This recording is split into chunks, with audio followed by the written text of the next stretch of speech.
Hey, welcome. Welcome back, or welcome here for the first time. Glad you're joining us today for this little segment of 5 Minutes with KeRusso. Today actually is the last segment, the last video I'm going to share with you on the letter of Philippians. But it doesn't have to be the last time you spend time with the letter. I hope you'll go back and read through the letter more and that it gets richer for you every time you go through. There's so much to study in here. I hope you'll consider going back through these videos with other people. Invite them to take the journey to discover this ancient letter and how it has so much to say to us today. Be blessed. You become the teacher. You become KeRusso, and you help somebody pass on what God has taught you. There's so much there. I want to leave you with a little thought today on Philippians that's not a summary thought, but kind of a springboard into hopefully more discovery for you. There's a little verse that Paul wrote, a little statement he wrote. It's recorded in chapter 4 and verse 13. And you probably have used it or have heard somebody use it. Your translation may say, I can do all things through Jesus Christ who gives me strength. Maybe on a really difficult day when you're overwhelmed by whatever the situation was, you use that. Or you've heard somebody else use it. My translation says, I can do all this through him who gives me strength. What I would like to do is back up to verse 12 and maybe fill out a little bit more what this verse is saying. Again, not to summarize things, but to be a springboard for you into something new, something richer, something more powerful than already what this verse might be for you.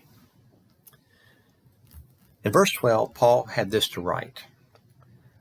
I know what it is to be in need, and I know what it is to have plenty.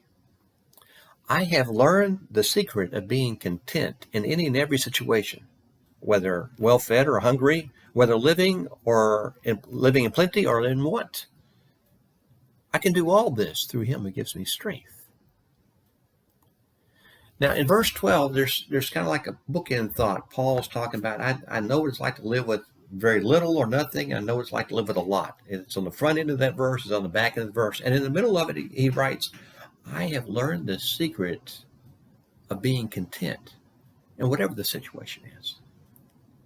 And that leads him into saying, I can do this through Jesus. Jesus is the secret to being content. Jesus is the one who gives him the power and the ability to be content no matter what's happening. Now here's the thought, just for a springboard. Go back through the letter and read how Jesus was the center for Paul. The center for his situation, the center for what was going on with the Philippians, the center of his life.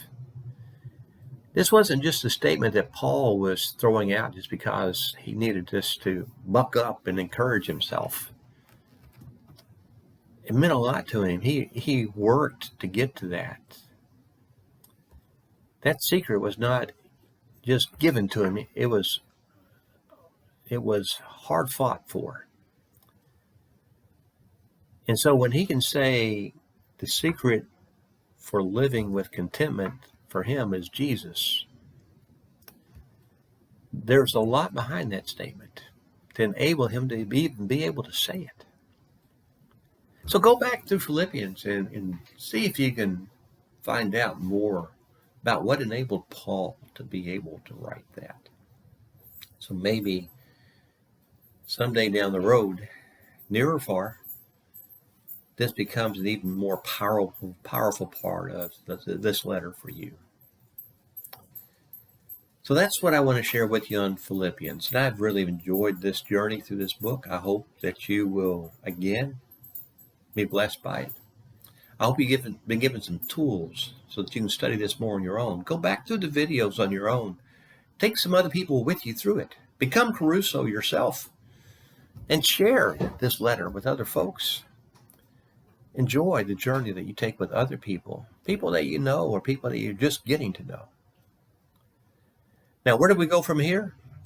If you'll tune back in on Monday, we're going to go to another 4-chapter book of the Bible. This one's in the Old Testament. It's the book of Ruth. Now, I'll be honest with you here. I've never really dug deep in Ruth, but there's something in this book that is calling out to me right now. And I want to walk through this book with you, and we'll take a journey of discovery together. So hope you'll come, and I hope you'll invite other people to join us the next time as we start this journey through Ruth. God bless you. Leave comments if you want to. Send me emails at booksbyKeRusso@gmail.com. God bless you.